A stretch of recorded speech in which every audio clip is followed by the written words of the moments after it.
ओम शांति। आज बाबा हमें एक बहुत बड़ी बात बता रहे हैं। कर्मेंद्रिय जीत सो कर्मातीत।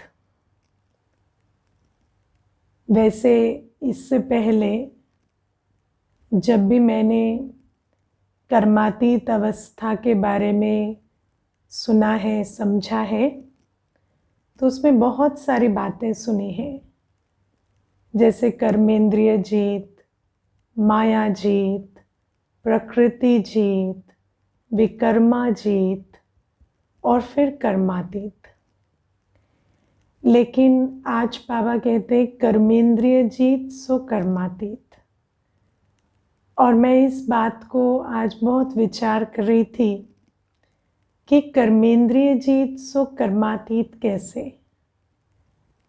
तो मुझे ये बात बहुत रमणीक और बहुत बुद्धि को जैसे ना रस देने वाली लगी कि वास्तव में चाहे हम माया कहें, चाहे प्रकृति कहें, चाहे हम विकर्मों की खींच कहें, हर चीज़ कर्मेंद्रियों के द्वारा ही मुख्य तौर से आती है। बहुत कम ऐसी चीज़ें हैं जो कर्मेंद्रियों के द्वारा नहीं आती, है ना। कोई मेमोरी की बात है, या अगर हम ये भी कहें कि मेमोरी ट्रिगर होती है, तो वो भी कर्मेंद्रियों के कुछ प्रभाव से ट्रिगर होती है। आज तो बाबा आँखों की बात कर रहे हैं, लेकिन मैं आपको बताऊं कि जैसे हम नाक की बात करते हैं, है ना, आँख, कान, नाक, मुंह, त्वचा, तो मैंने देखा है कि खुशबू और बदबू, इसका भी कितना मन पर असर होता है ना। और कई बार आपको एक खुशबू भी याद दिला सकती है किसी की, या कोई भोजन अगर आपने कहीं खाया है और फिर वो खुशबू आती है, तो फिर हम कहते हैं ये वाला फ्रेग्रेंस ना वैसा ही है जैसा वहाँ पर खाया था ना, तो उसकी खुशबू जैसी थी ऐसी ही है। या कभी कभी हम किसी वायुमंडल में होते हैं, तो उसकी जो खुशबू होती है वो हमारी मेमोरी में रिटेन हो जाती है। तो आप सोचो कि नाक जैसी कर्मेंद्री, जिसको हम कभी कभी कंसिडर भी नहीं करते, उसका भी मन पर कितना प्रभाव होता है। तो आँखों की तो बात ही छोड़ दो आँख तो पूरे जैसे मन पर एकदम कब्जा कर कर रखती है। और अगर देखा जाए तो आँखों का और कानों का मुख्य हमारे मन के साथ बहुत गहरा लिंक है, क्योंकि अभी तक देह अभिमान में हम रहे, तो हमारा मन जो है वो कर्मेंद्रियों से आने वाली इन्फॉर्मेशन के बिल्कुल अधीन रहता है। तो जो भी हम कर्मेंद्रियों से देखते हैं, आँख से देखते हैं, कान से सुनते हैं, या स्मेल या टच या वाइब्रेशन, ये सारी चीज़ें हमारे मन पर डायरेक्टली प्रभाव करती है, क्योंकि मन और कर्मेंद्रियों के बीच में कोई फिल्टर नहीं है अभी। तो हम जैसे ही कुछ देखते हैं तो मन पर डायरेक्ट इम्पैक्ट आ जाता है। अब इसमें जो बात आती है वो ये कि जैसे हम कहते हैं आत्मा मालिक है। आत्मा तो हमेशा ही मालिक है ना, अभी ज्ञान से पहले भी आत्मा मालिक ही थी। लेकिन आत्मा मालिक कब है?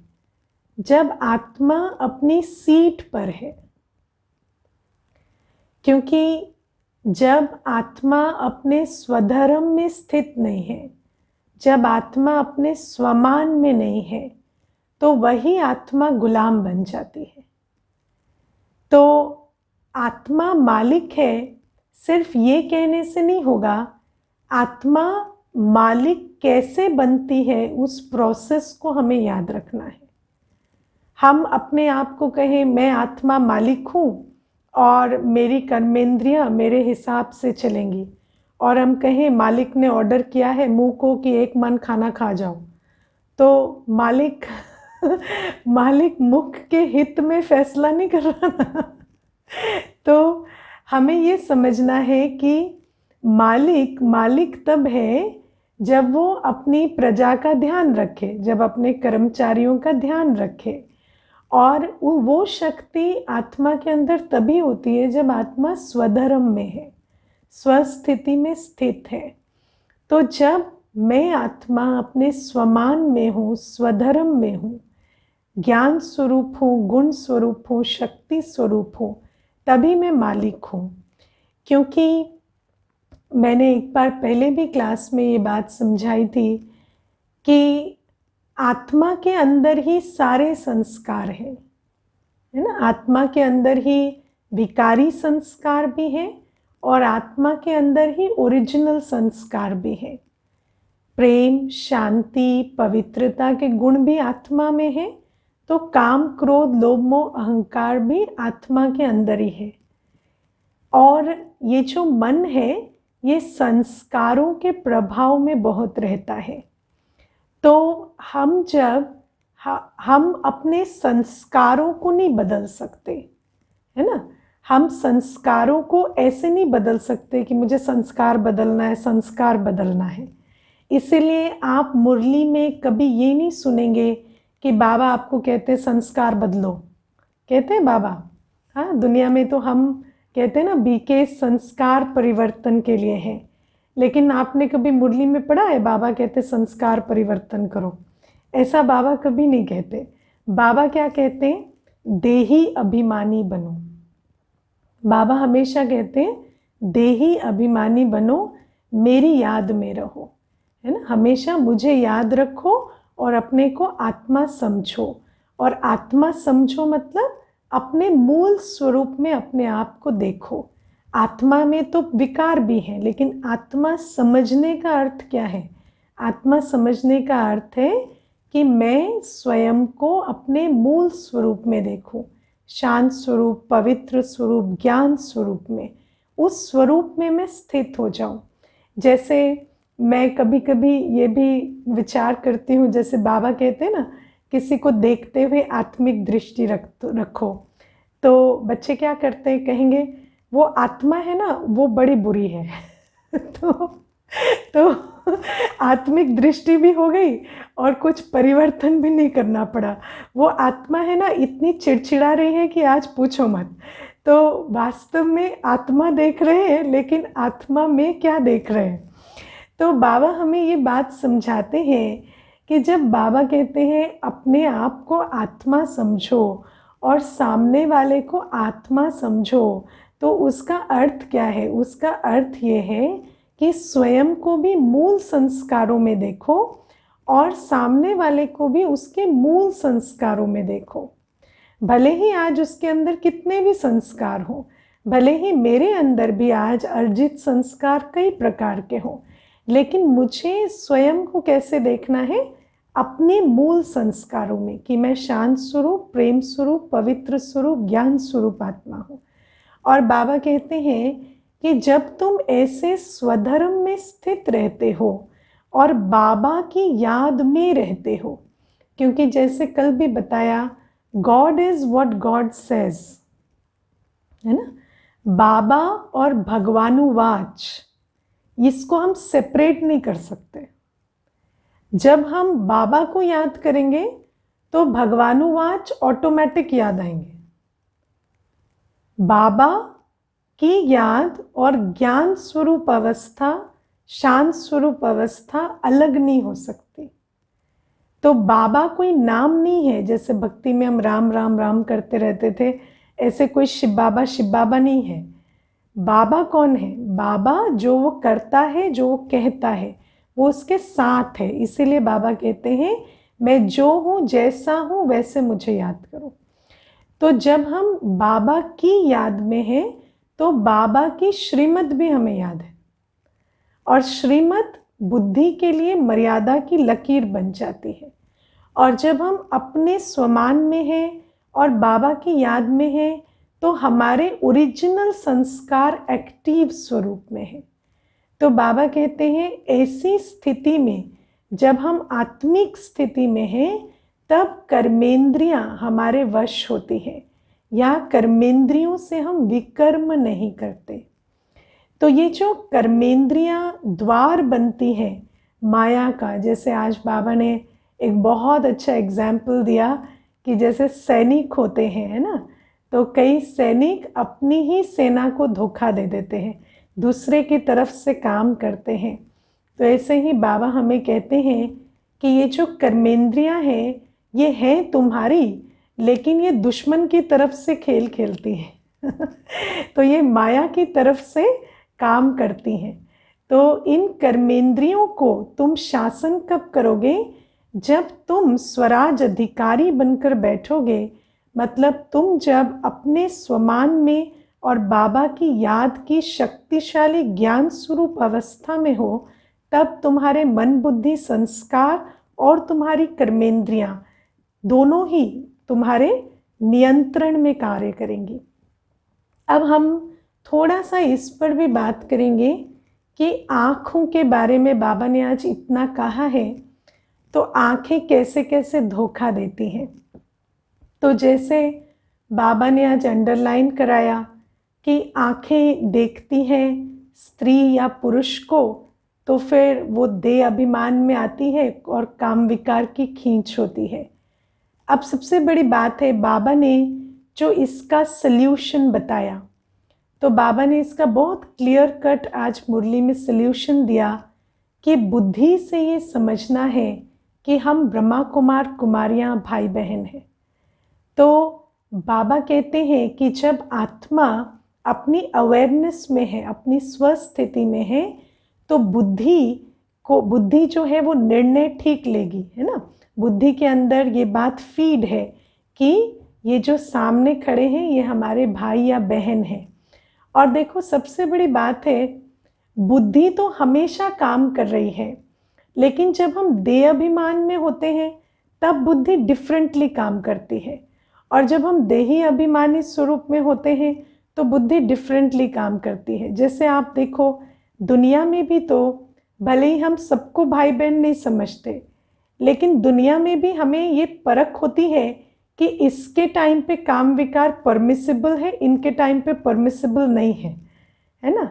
इसीलिए देखते हुए भी किसी के लिए कामी दृष्टि जाती है, किसी के लिए नहीं जाती है।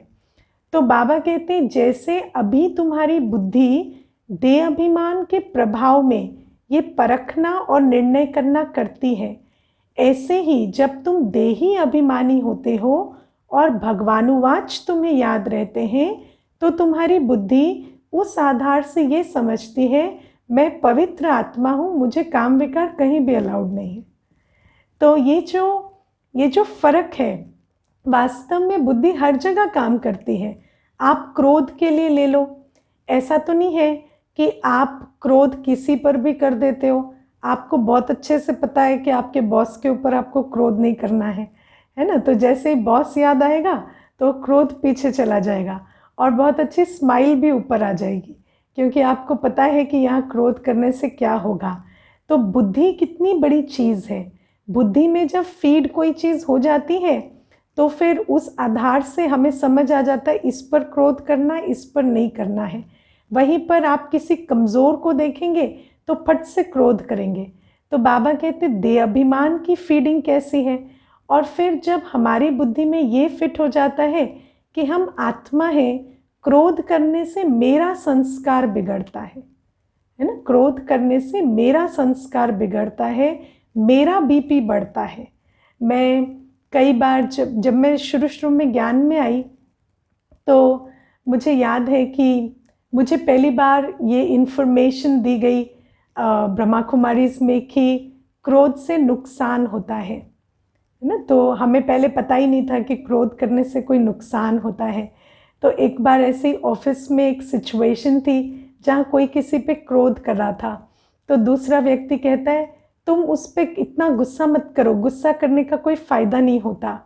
तो मैंने वहाँ पर कहा कि लेकिन नुकसान भी होता है गुस्सा करने से, फ़ायदा नहीं होता वो एक चीज़ है, लेकिन नुकसान भी होता है।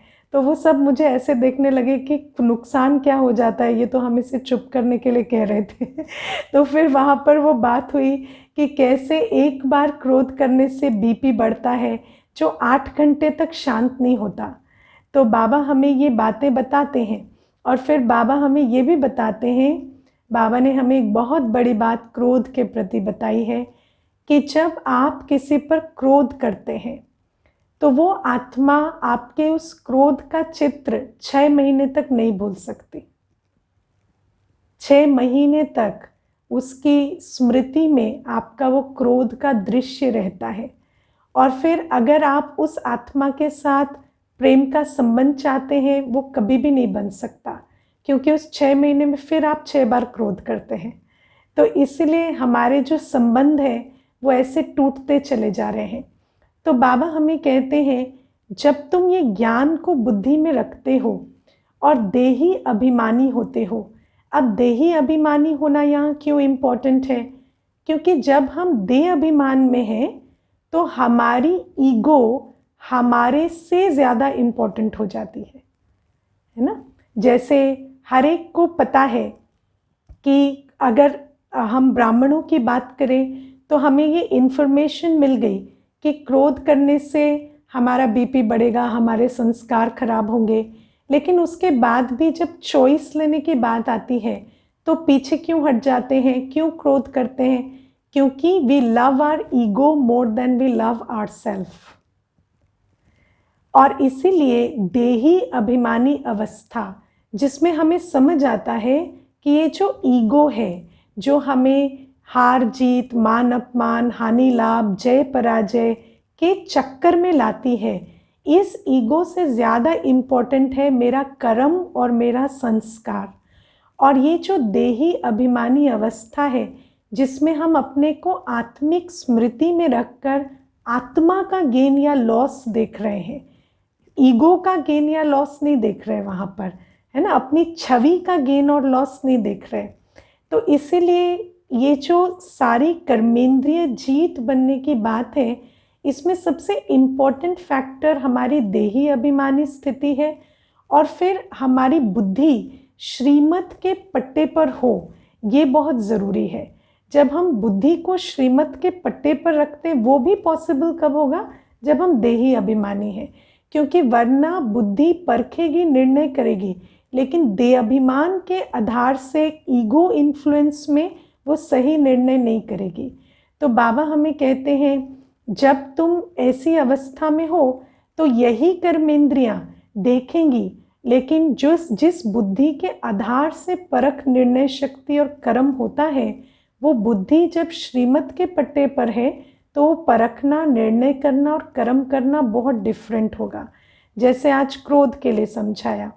फिर आप देखो लोभ भी कैसे आता है? कोई चीज़ देखेंगे तभी तो लोभ आता है ना। कोई सुंदर मकान देखते हैं तो लगता है कि ये मकान मेरा क्यों नहीं है, या किसी की कोई अच्छी चीज़ देखेंगे तो आएगा कि ये मेरी क्यों नहीं है। लेकिन ये जो लोभ है, इसके लिए बाबा हमें बताते हैं कि तुम अपने आप को संतुष्ट मणि आत्मा का स्वमान दो, है ना, कि मेरे पास सब कुछ है। और जब हम संतुष्ट मणि आत्मा बनेंगे तब इस लोभ से मुक्त होंगे। अब सबसे बड़ी बात है कि लोभ से कोई प्राप्ति नहीं होती है। ज़्यादा लोभी ज़्यादा प्राप्त कर लेगा ऐसा नहीं है, है ना। मुझे याद है कि जैसे कोई इवैल्यूएशन होता है या इंक्रीमेंट की बात होती है, तो कई बार लोग बहुत इन्फॉर्मेशन लेना चाहते हैं, लेकिन आपको ज़्यादा इंक्रीमेंट ज़्यादा इन्फॉर्मेशन लेने से नहीं मिलेगा, ज़्यादा इंक्रीमेंट ज़्यादा काम करने से मिलेगा। तो बाबा हमें कहते हैं, ये जो लोभ है इससे कुछ नहीं मिलता, तुम्हारी प्राप्ति तुम्हारे कर्म से होगी। और जब हम लोभ में रहते, ये चाहिए वो चाहिए, तो वो जो विचार है, वो जो संकल्प शक्ति है, वो कर्म से हटकर लोभ वृत्ति में खर्च हो रही है। तो बाबा हमें ये भी समझाते हैं कि संतुष्ट मणि बन, जब तुम श्रेष्ठ कर्म करते हो तो तुम्हें आप में ही प्राप्ति जो है वो परछाई के रूप में मिलती है। बाबा ने हमें एक बहुत अच्छा नियम बताया है, इच्छा अच्छा नहीं बनने देती, और जो अच्छे बनते हैं उनकी सर्व इच्छाएं आप ही पूर्ण हो जाती हैं। तो बाबा ने हमें ये जो नियम बताए, इनको जब हम समझ कर चलते हैं, जब इनको बुद्धि में धारण करते हैं, तब ये बुद्धि ऐसी परख शक्ति रखती है कि कोई वस्तु देखते हुए भी लोभ की बात नहीं आती। अब आप मोह देखो, मोह कैसा होता है, किसी का भी चित्र देख लेंगे, आवाज़ सुन लेंगे, है ना, वैसे तो कोई दूर भी होगा लेकिन दृश्य चित्र देखेंगे, आवाज़ सुनेंगे तो फिर वो मोह जो है वो अपने अंदर आ जाएगा। किसी को बहुत प्यार से घूमते देखेंगे एक साथ में तो फिर अंदर आएगा मेरा संबंध ऐसा क्यों नहीं है। तो ये जो देहधारी का चिंतन है ये भी सब कैसे चलता है, और सारी प्रॉब्लम तो फेसबुक ने कर रखी है ना, क्योंकि दुनिया में एक ही हैप्पी फैमिली है जो फेसबुक पे एग्जिस्ट करती है और तो पता नहीं हैप्पी फैमिलीज़ कहाँ है, लेकिन एक ही हैप्पी फैमिली है जो फेसबुक पे एग्जिस्ट करती है। तो वो जो हैप्पी फैमिली को देख देख कर फिर अपने अंदर भी वो एक्सपेक्टेशन और वो मोहजनित दुख, वो सारी चीज़ें आने लगती है संबंध के आधार से। उनका संबंध ऐसा है, हमारा क्यों नहीं है। तो बाबा हमें यही बात अभी समझाते हैं कि ये जो कर्म संबंध हम समझते हैं अभी, वो वास्तव में कर्म बंधन है ना, और सच्चे संबंध हमारे बाबा से हैं। तो हमें इन कर्म बंधनों के बीच रहकर बाबा से संबंध के आधार से इन कर्मों को चुक्त करना है। जब हम इस बात को समझ जाते हैं तो हम उस मोह के चक्कर में नहीं पड़ते, है ना, क्योंकि मोह कैसा है, आज सुख देगा कल दुख देगा। आज हम जिसके लिए सोचेंगे कि ये आत्मा ही मेरे सुख का आधार है, कल वही आत्मा जब अनटाइमली हमें छोड़कर चली जाएगी तो फिर हमें दुख होता है। तो बाबा ने हमें ये बातें समझाई हैं कि ये जो माया का जो तरीका है ना, पहले सुख देकर रिझाने का और फिर दुख देने का, तो ये बातें हम जब बुद्धि में रखते हैं तो हमें पता चलता है कि ये जो मोह है ये कल के दुख का बीज है और हम इस मोह के चक्कर में नहीं पड़ते। अब आप देखो देह अभिमान, देह अभिमान के लिए तो आज बहुत सारी चीज़ें बनी हैं। आपका इंस्टाग्राम, आपका लिंक्डइन, ये सारा देह अभिमान के लिए है ना। मुझे एक बहन आती थी तो वो वैसे थोड़ी अपसेट रहती थी, पर कुछ दिनों वो ज़्यादा अपसेट रहती थी, तो उसको जॉब नहीं थी। तो जिस दिन वो ज़्यादा अपसेट रहती थी तो मैं उसको पूछती थी आज लिंक्डइन अकाउंट खोल कर देखा, तो मुझे कहती थी हाँ आज सुबह ही देख लिया। तो वो जो मेरे से कम क्वालिफाइड थे ना, वो सब अच्छी अच्छी नौकरियों में बैठे हैं और मैं यहाँ पर जो टॉपर थी, मुझे नौकरी नहीं है, मुझे ऐसा नहीं है। तो ये सारी बातें कहाँ से आती हैं, वो देखने से। और फिर उसके बाद ये जो देह की बातें भी, कि वो इतने सुंदर हैं, उनका वो इतना मेंटेन कर रहे हैं, उनका ये स्टेटस है, उनके ये फ़ोटोज़ देखे, ये सारी बातें भी अंदर चलती हैं वो इंस्टाग्राम से, इधर उधर से। तो बाबा हमें कहते हैं ये सारी देह अभिमान, मान अपमान, ऊंचा नीचा, प्राप्ति अप्राप्ति, ये बातें भी देखने से बुद्धि में आती हैं।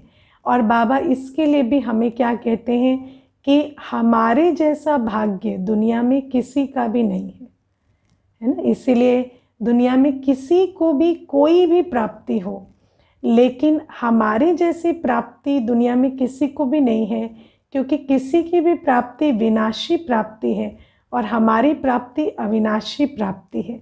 किसी का भी सुख आज है कल नहीं है, पर हमारा सुख एक रस है। और मैं आपको ये बात अनुभव से बता सकती हूँ।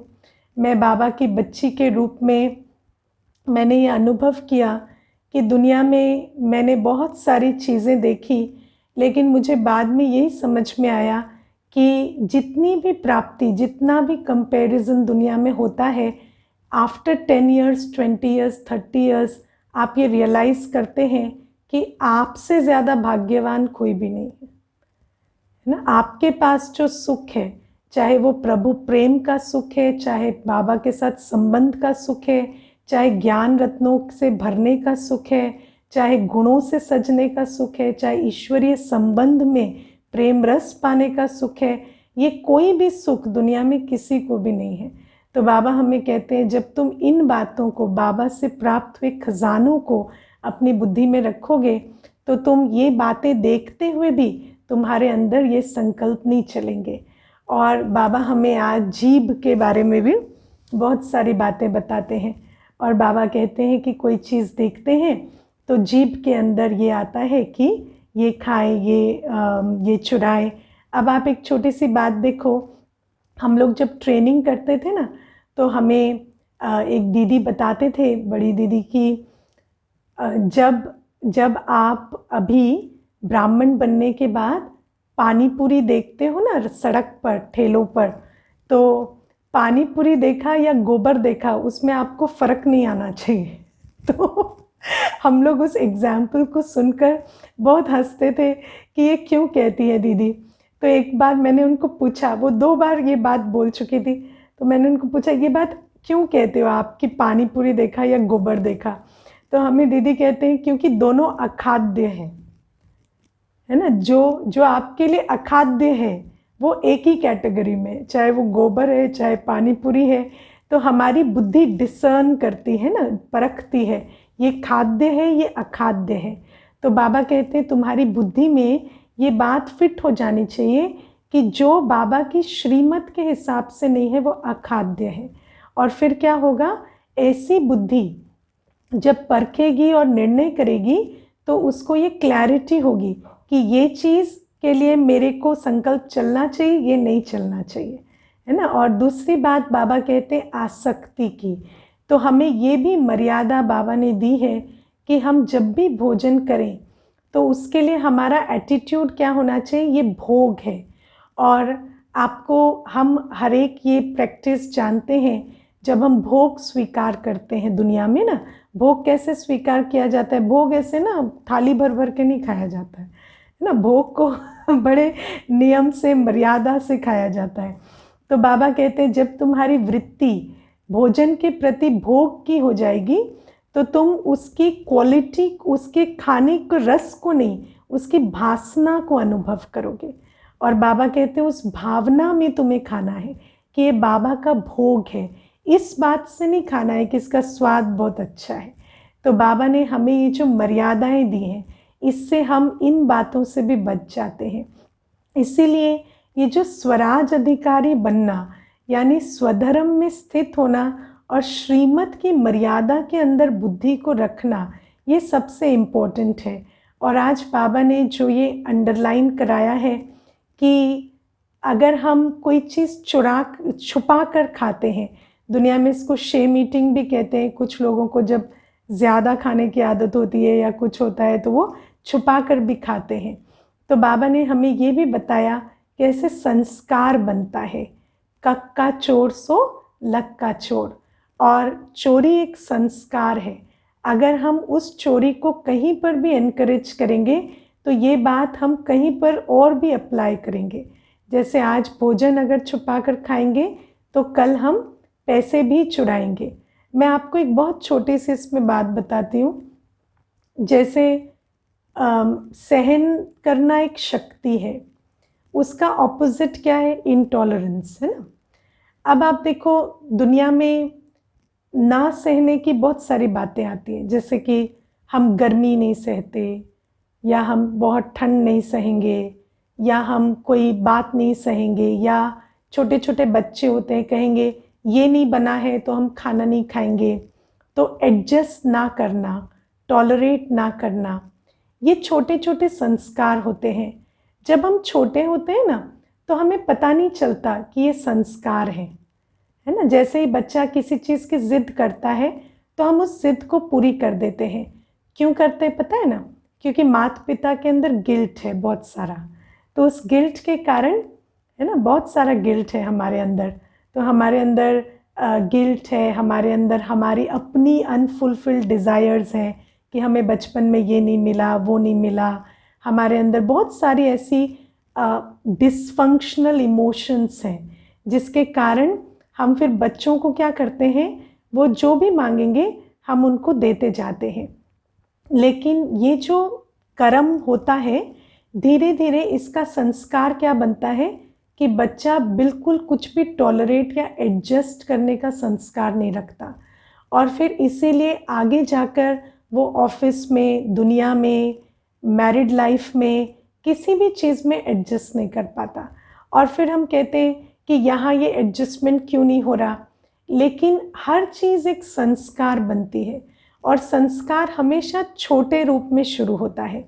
हम जब छोटे थे तो एक कहानी सुनते थे एक बच्चे की जिसने एक दिन पेंसिल चुराई और फिर माँ ने कुछ नहीं कहा, और फिर जब वो डाकू बन गया तो फिर माँ ने मारा, तो फिर उसने कहा जिस दिन मैंने पेंसिल चुराई थी उस दिन क्यों नहीं बताया। तो ये जो कहानी हम सुन तो लेते हैं, लेकिन हमें ये बात समझ में नहीं आती कि ये छोटी छोटी छोटी बातें कल जब आगे बढ़ जाती हैं तो ये बहुत बड़े बड़े संस्कार बनती हैं। तो बाबा आज ये भी हमारे बुद्धि में ये बात डालते हैं कि कोई भी कर्म, चाहे आज भोजन की ही चोरी है लेकिन वो चोरी है। और फिर बाबा कहते शिव बाबा के यज्ञ से चोरी है ना। अगर हम सेंटर पर रहकर इस प्रकार का कर्म करें, और कर्म करना हम हेल्प नहीं कर सकेंगे, यदि संस्कार ऐसा होगा तो कर्म भी करेंगे। आज बाबा हमें और बहुत सारी बातें भी मुरली में अंडरलाइन करा रहे हैं।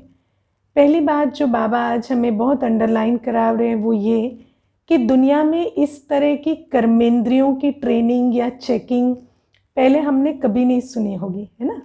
लेकिन बाबा हमें एग्जाम्पल देते हैं कि सन्यासी भी इस तरह की प्रैक्टिस करते हैं। तो जिसका लक्ष्य है, जैसा लक्ष्य है वैसे लक्षण वो धारण करते हैं। अब सन्यासियों का लक्ष्य तो जैसा भी है लेकिन उनकी विधि सही नहीं है। तो बाबा कहते सन्यासी भी इतनी मेहनत करते हैं कि स्त्री को नहीं देखेंगे, या स्त्री को पीछे पुरुष को आगे बिठाएंगे, या सर को नीचे झुका के बैठेंगे। ये सारी प्रैक्टिसेस करते हैं। कई सन्यासी ऐसे होते हैं जो उल्टे बैठ जाते हैं। जब स्त्री अंदर आएगी ना तो उसको सुनते वक्त उल्टे बैठे रहेंगे, मतलब टर्न, उसका पीठ सामने होगी ताकि वो देखे ना। तो बाबा कहते हैं उनको तो कुछ भी प्राप्ति नहीं है, उसके बाद भी वो कर्मेंद्रियों पर इतना काम करते हैं। और तुम्हें तो इतनी प्राप्ति है कि तुम्हें कर्मेंद्रिय जीत सो, है ना, विश्व महाराजन बनना है। तो बाबा ने हमें बताया है स्वराज अधिकारी सो विश्व राज अधिकारी।